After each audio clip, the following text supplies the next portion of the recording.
Précédemment, j'ai réalisé une série de vidéos où j'abordais le thème de la maîtrise de l'exposition. Tu trouveras cette série de vidéos regroupée dans une playlist, justement intitulée Maîtrise de l'exposition. Alors effectivement, la maîtrise de l'exposition pour les photographes, c'est capital, parce que justement, je dois le dire à chacune de mes vidéos, mais le but de la photographie est d'écrire avec la lumière. C'est-à-dire que pour nous, photographes, la lumière constitue notre matière première. Parce que quel que soit le boîtier que tu utilises, c'est-à-dire que ce soit un boîtier numérique, un boîtier argentique, un boîtier amateur, un boîtier pro, ou que tu utilises un mirrorless, ou que tu utilises un compact, n'en reste pas moins que notre matière première, c'est la lumière. C'est-à-dire que, notamment en tant que photographe, notre but, eh bien, c'est de réussir à maîtriser la quantité de lumière qui va, j'allais dire, impressionner la surface photosensible. Surface photosensible, donc, soit un capteur, soit un film. Il en va de même, bien sûr, pour les logiciels. Non demeure que tu utilises Lightroom, Photoshop ou ce que tu veux. Au travers la manipulation d'un fichier image, on manipule finalement la lumière qui avait été captée par le capteur.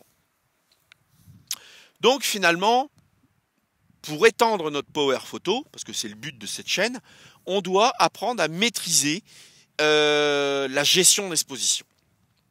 Alors donc précédemment, j'avais abordé des thèmes tels que finalement, je t'avais présenté les différentes fonctions de l'interface d'un boîtier numérique qui te permet, qui contribue à gérer, à t'aider à gérer l'exposition. Je t'avais parlé par exemple du correcteur d'exposition, des modes de mesure, mais je t'avais aussi parlé de la charte de gris. Je t'avais aussi parlé par exemple d'une cellule manuelle que je trouve qui est très pédagogique justement pour comprendre l'exposition. Alors justement aujourd'hui je vais aller un petit peu plus en avant et je vais te parler finalement d'un concept que tu as pu soit lire soit entendre parler sur différents contenus concernant la gestion de l'exposition. C'est les termes génériques, c'est-à-dire valeur de diaphragme, valeur d'IL, valeur EV, valeur de stop, valeur de cran. Alors en fait la difficulté de ces termes, c'est qu'en fait, ça se raccroche, si tu veux, au vocabulaire qu'employaient les photographes il y a à peu près 40-50 ans. C'est-à-dire que eux, via l'ergonomie de leur boîtier, ces termes faisaient sens. Aujourd'hui, c'est un petit peu plus abstrait parce que l'ergonomie de nos boîtiers a évolué et c'est nettement plus difficile de faire le lien. La bonne nouvelle dans tout ça, c'est que l'on parle d'un cran en exposition, d'un stop, d'une valeur de diaph ou d'un diaphragme, d'une valeur d'IL, d'une valeur EV. En fait, il s'agit exactement la même chose. C'est-à-dire, il s'agit d'augmenter ou de diminuer justement la lumière qui va parvenir au capteur ou au plan film, enfin ou au film. Alors donc, la difficulté, c'est que ces expressions se raccrochent à si tu veux, à une pratique de la photo qui aujourd'hui n'a plus trop de réalité. Par exemple, lorsqu'on parle de valeur de diaphragme, en fait, on parle en fin de compte de la gestion Enfin, on fait l'analogie entre la gestion du diaphragme, donc cette partie constituant l'objectif photo. Donc pour rappel, le diaphragme, donc tu vois, c'est un peu comparé à l'iris d'un œil. Donc, tu vois, c'est cet élément-là que tu vois qui s'agrandit ou qui diminue, qui bien sûr, un petit peu comme à l'image d'un robinet, permet de diminuer ou d'augmenter, si tu veux, la section, hein, enfin le diamètre du flux d'eau. Bon, bah là, c'est pas un flux d'eau, c'est un flux de lumière. Mais tu vois, en fin de compte, pour piloter cet élément, on tournait une bague. Là, on parle d'une bague sur un objectif. Voilà. Et bien sûr, on tournait cette bague. Donc, tu vois là ici. Donc, tu vois ici, j'ai des indices qui correspondent à différentes valeurs d'ouverture de diaphragme. Hein, d'accord. L'ouverture maximale étant l'indice 1,4 et l'indice minimal étant 22. Et donc pour régler, piloter cette ouverture de diaphragme, eh bien, j'actionne une bague, tu vois, je la tourne. Et donc, voilà, je passe d'une valeur à une autre.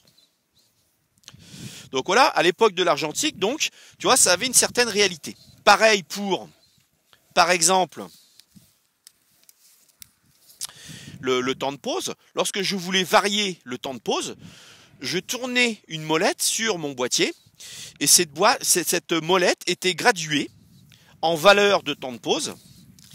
Et la particularité à l'époque, c'est que entre chaque valeur, à chaque fois que je tournais la molette d'un cran, je multipliais ou je divisais par deux le temps de pause. C'est-à-dire que je divisais par deux ou je multipliais ou je divisais par deux la lumière qui parvenait au film.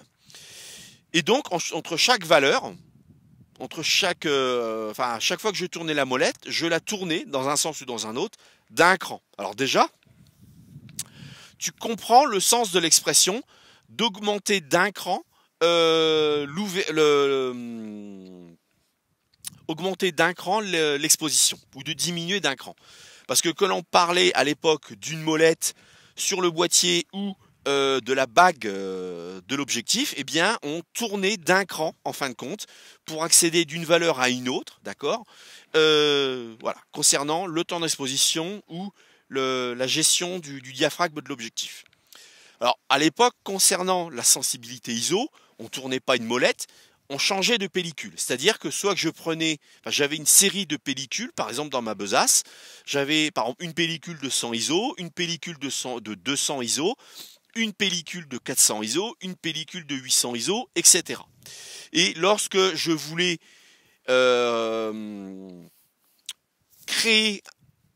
lorsque j'avais besoin de telle sensibilité plutôt qu'une autre, lorsque j'avais besoin de générer un triangle d'exposition comprenant telle ou telle valeur ISO, telle ou telle sensibilité ISO, et bien en fait, je ne tournais pas une molette, mais je changeais la pellicule. Voilà.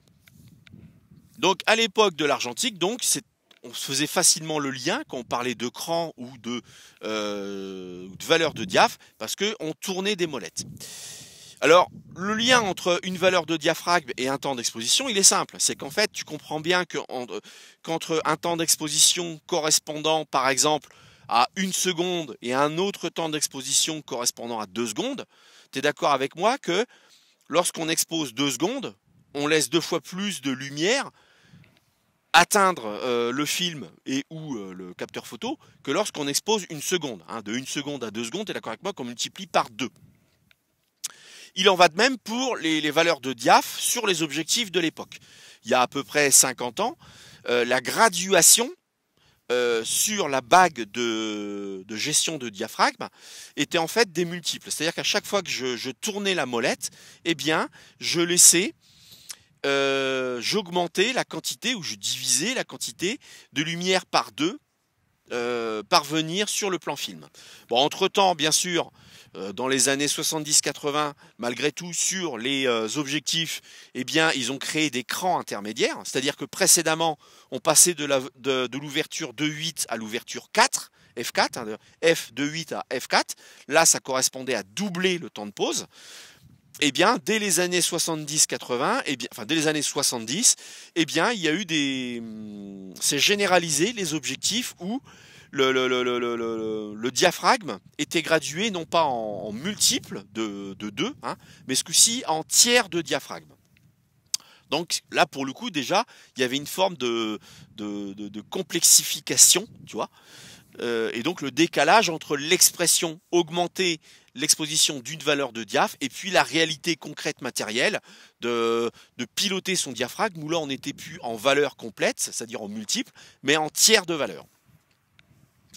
Mais ceci étant, par exemple, et encore c'est le cas aujourd'hui par exemple sur le Nikon DF, où ils ont recréé une molette pour piloter le temps de pause, et bien là on est bien en millième, 500e, 250e, 125e, 60e et ainsi de suite. Et là tu remarques à chaque fois on divise ou on multiplie par 2 le temps de pause. Alors ces valeurs on les retrouve justement, ces valeurs complètes de diaph, on les retrouve justement sur une cellule d'exposition à main. C'est pour ça que je trouve que c'est un exemple très pédagogique. Là, par exemple, sur ma cellule, là, tu vas bien la voir. Hop. Eh bien, tu vois bien que j'ai... Attends, je vais me mettre comme ça. Voilà. Là, je suis bien 1,4. Attends. 1,4, 2, 2, 8, 4, 5, 6, 8, 11, 16 et 22. Eh bien, ça, ce sont les ouvertures. C'est l'échelle de diaphragme académique, c'est-à-dire que entre chaque valeur de diaphragme, on double la quantité de lumière parvenant au capteur. Évidemment, idem pour la valeur ISO. Enfin, à l'époque, on parlait de valeur ASA, mais ASA, ISO, c'est exactement la même chose. Tu vois, on passe bien de, par exemple, de 400 à 200 ISO, de 200 à 100 ISO, etc. Il n'y a pas de valeur intermédiaire. Aujourd'hui, par exemple, notamment sur les boîtiers Canon, eh bien, il y a des valeurs ISO intermédiaires. C'est-à-dire qu'aujourd'hui, on peut, par exemple, sur un boîtier Canon, mais il n'y a pas que Canon qui fait ça, bien sûr, on peut passer, par exemple, de 100 à 160 ISO, par exemple. Chez Pentax, c'est toujours des multiples, mais voilà, sur d'autres marques, eh bien, en fin de compte, on a des valeurs intermédiaires qui permettent de régler plus finement, finalement, la gestion d'exposition. Plus finement, c'est-à-dire que ça augmente ma palette de triangles d'exposition disponibles. C'est-à-dire que précédemment, en termes de triangle d'exposition, j'avais que des multiples, c'est-à-dire que, par exemple, concernant la valeur ISO, j'avais soit 100, soit 200, soit 400, soit 800, soit 1600 ISO, alors qu'aujourd'hui, j'ai 100, 125, 160, 200, etc., etc. Donc, si tu veux, ne serait-ce que sur l'aspect sensibilité ISO, eh bien, dans ma palette, dans mon ensemble de triangles d'exposition disponibles à l'instant T, compte tenu de la lumière dont je dispose, eh bien, ne serait-ce que pour la valeur ISO, eh bien, je peux régler très finement. Et il en va de même pour le temps de pause. Sur mon boîtier, aujourd'hui, je peux passer, si je veux varier mon temps de pause, eh bien, lorsque je suis au millième, le cran suivant, c'est-à-dire lorsque j'actionne ma molette pour régler mon temps de pause, eh bien, je ne tombe pas au 500e. Non, lorsque je tourne d'un cran ma molette, j'arrive à la valeur 800 ISO.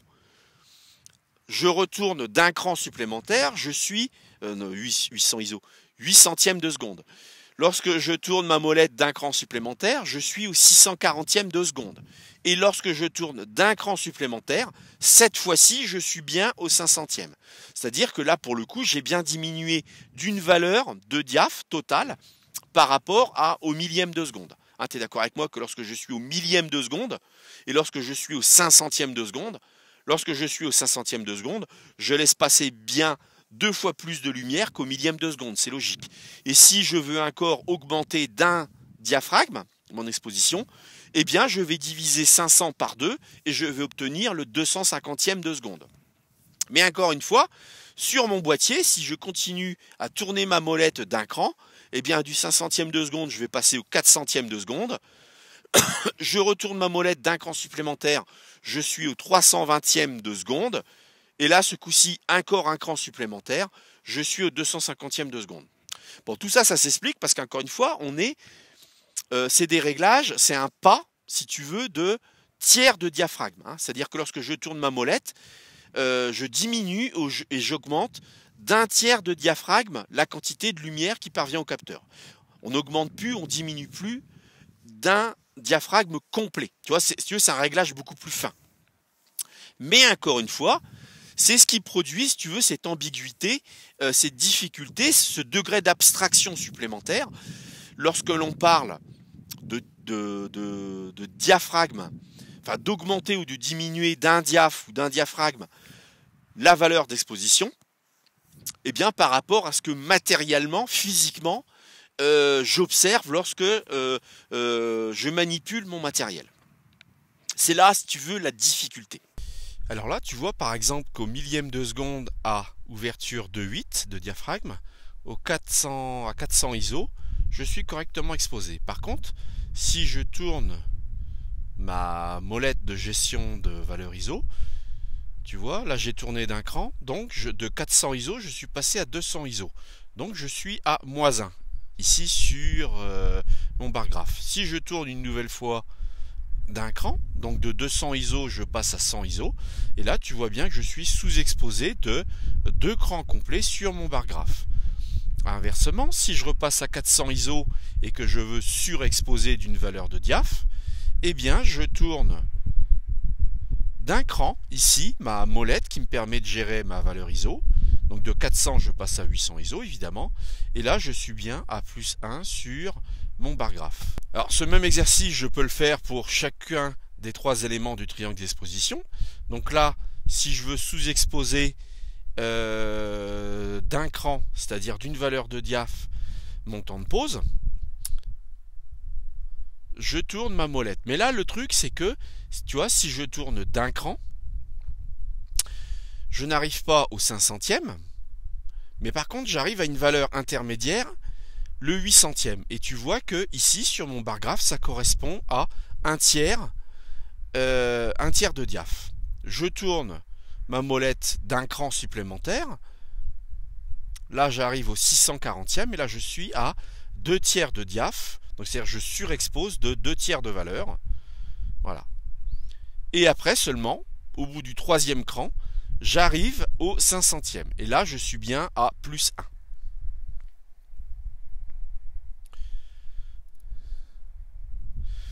Pareil pour ce coup-ci, ma gestion d'ouverture de diaph.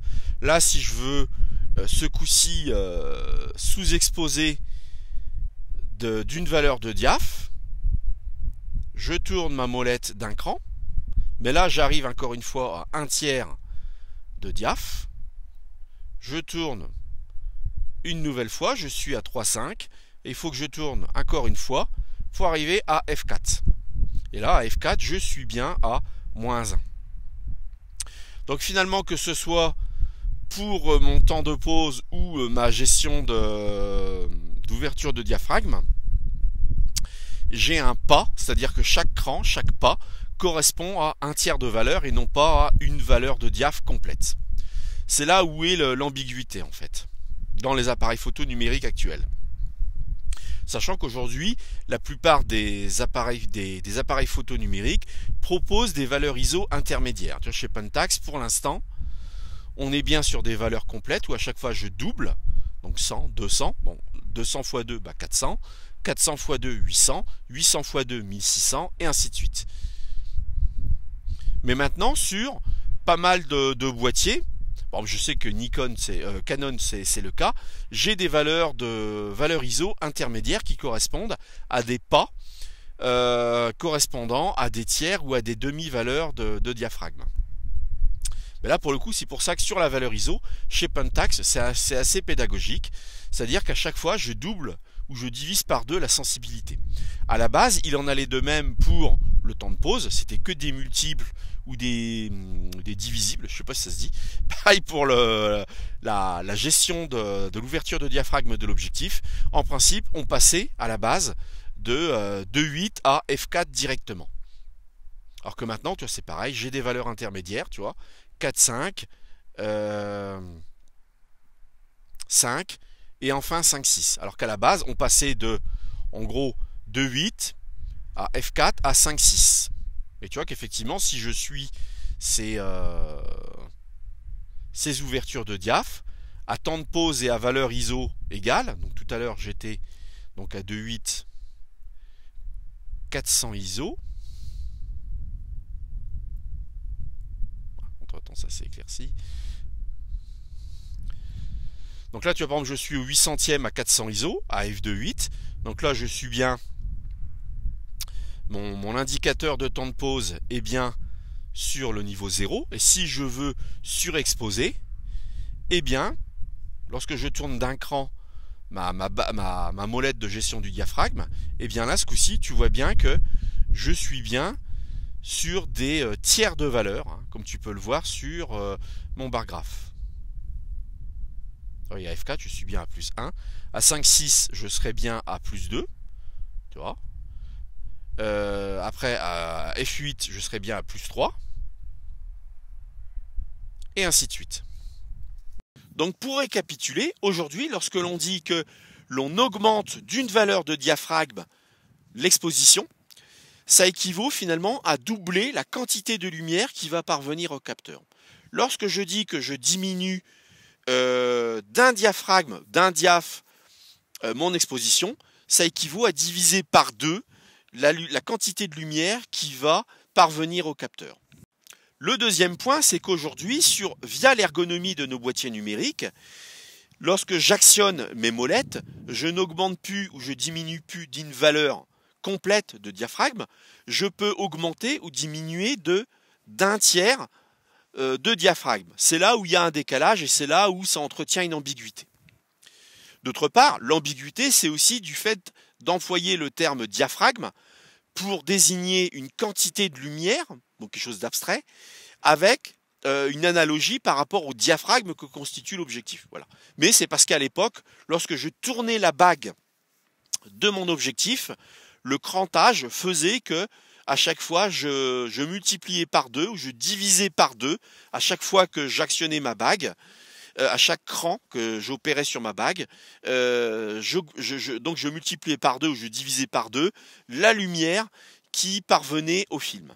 Mais aujourd'hui, encore une fois, je peux piloter mon diaphragme donc de mon objectif par tiers de valeur.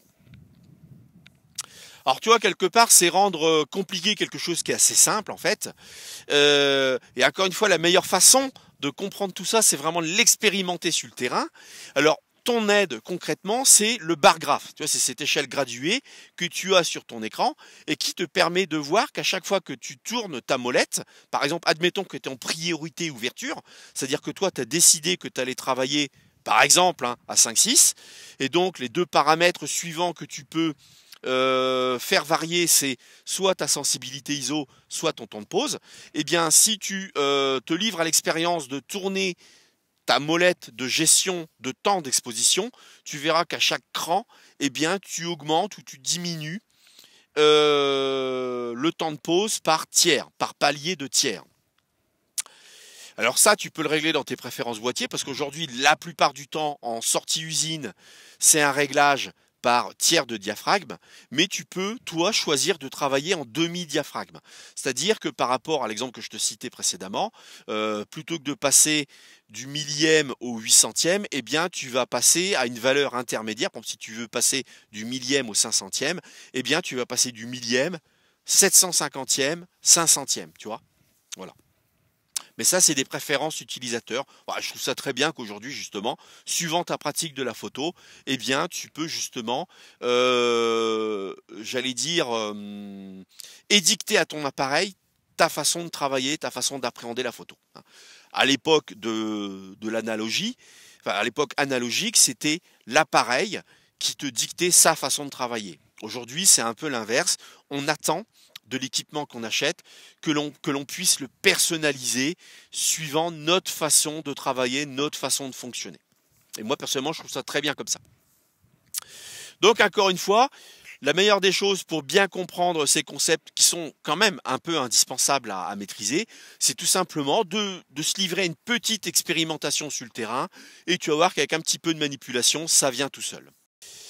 Alors, tout ça, ça a du sens parce que justement, encore une fois, ça te permet de doser très finement la quantité de lumière qui parvient à ton capteur, mais aussi ça te permet de comprendre différentes choses. Ça te permet de comprendre, par exemple, un petit peu les arguments marketing. Quand aujourd'hui, tu entends dire que, par exemple, parce que pour certains boîtiers, la stabilisation se fait via le capteur, c'est-à-dire par exemple chez Pentax, chez Sony, chez Olympus, c'est une stabilisation capteur. Donc la stabilisation, c'est ce dispositif qui permet de compenser un petit peu les tremblements, là j'exagère 100 fois parce que je n'ai pas le Parkinson, qui permet de compenser un petit peu les mouvements naturels du corps, parce qu'on n'est pas justement comme un trépied, on n'est pas fixe comme une statue. Et donc ça permet de stabiliser, c'est-à-dire d'éviter d'avoir un flou de bouger quand on allonge le temps de pause. Parce que par exemple, il est extrêmement difficile d'avoir une image nette, suivant les focales bien sûr, lorsque on descend d'un certain palier. Par exemple, pour un objectif, une focale fixe de 85 mm, il est assez dur justement d'éviter le flou de bouger lorsqu'on est en deçà justement, par exemple du 85e, en gros en dessous du centième de seconde. Via la stabilisation capteur, je peux descendre bien en deçà du centième de seconde. Alors il y a la technologie où c'est le capteur qui est stabilisé, et il y a la technologie où c'est en fait l'objectif qui est stabilisé. Je te parle de ça parce que justement ça te permet de comprendre, lorsque tu vois comme argument ce nouveau boîtier ou ce nouvel objectif, grâce à son système de stabilisation interne, permet de gagner 4 valeurs de diaphragme sur l'exposition. C'est-à-dire qu'ils te font la promesse que grâce aux performances de stabilisation, de gain de stabilisation, je peux diminuer mon temps de pause ou ma valeur ISO ou ma valeur de diaphragme de 4 diaphragmes tout en ayant une photo nette. Alors bien sûr, ça c'est des promesses marketing, mais enfin, qu'importe, tu comprends la logique. L'autre intérêt aussi de comprendre la valeur de diaphragme en exposition, eh bien en fait, c'est lorsque tu veux photographier une scène, que tu te mets en mode de mesure spot. Alors là aussi, j'avais fait une vidéo sur les modes de mesure. Lorsque tu te mets en mode spot et que tu mesures, grâce à la mesure spot, différents éléments, par exemple du paysage que tu veux photographier, ça te permet d'évaluer la différence de lumination entre les différents éléments qui composent ce paysage. Je m'explique. Tu peux mesurer par exemple l'indice de lumination, c'est-à-dire la lumière qui t'est renvoyée par exemple, je sais pas, un pré, et dans ton paysage, tu as également par exemple une église, et bien là aussi tu vas mesurer, grâce à la mesure spot, la lumination que te renvoie l'église, et tu vas pouvoir dire que par exemple le pré, ou alors le ciel aussi, est 4 fois plus lumineux que par exemple l'église. Donc ça te permet de savoir si, mais ça on en parlera plus tard dans une autre vidéo, si la plage de contraste est en fait captable, reproductible sur ton capteur. Donc ça te permet de mesurer l'écart de luminosité et en gros de savoir si ton capteur est en mesure de, d'encaisser cet écart de luminosité. Voilà par exemple l'une des applications que t'offre la maîtrise de ce concept de comprendre ce que c'est que des valeurs de diaphragme lorsque on parle d'exposition. Alors aujourd'hui, l'intérêt, c'est que comme je te disais tout à l'heure, on parle en tiers de diaphragme, mais là où je veux en venir, c'est que tu peux fermer d'un tiers de diaph ton diaphragme, tu peux diminuer ou augmenter ton temps de pause d'un tiers de valeur, donc là on est bien à 2 tiers.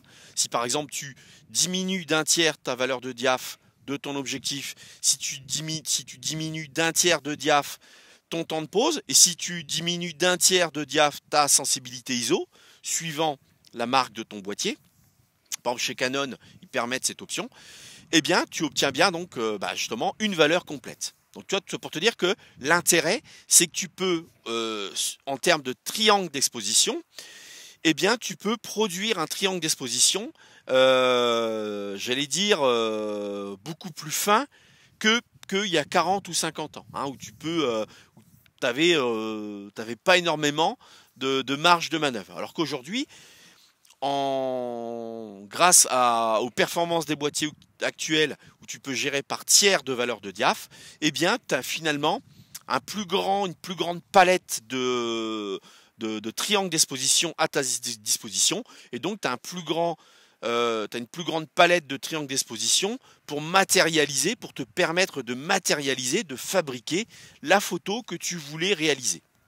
Alors encore une fois, si tu connaissais ce concept, eh bien tu peux en commentaire compléter mon propos. Si tu ne le connaissais pas, donc comme je te disais précédemment, je t'incite très fortement, sans te donner des ordres, à l'expérimenter sur le terrain. Et puis après, encore une fois, à faire ton retour d'expérience en commentaire. Alors le but de tout ça, c'est que via les commentaires, eh bien, les gens qui visionnent cette vidéo, qui ont envie un petit peu d'aller un peu plus loin, eh bien, grâce aux commentaires, trouve plus de support, trouve un peu des témoignages de gens qui se situent au même degré d'avancement que eux-mêmes, et donc que ça les rassure, et donc que ça puisse les inciter eux aussi à continuer à aller de l'avant, à continuer à étendre leur power photo, à dépasser un petit peu ces petites appréhensions, ces petites peurs que l'on rencontre tout le temps lorsqu'on aborde un nouveau sujet.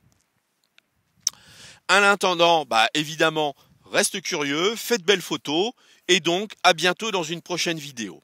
Allez, salut, à bientôt!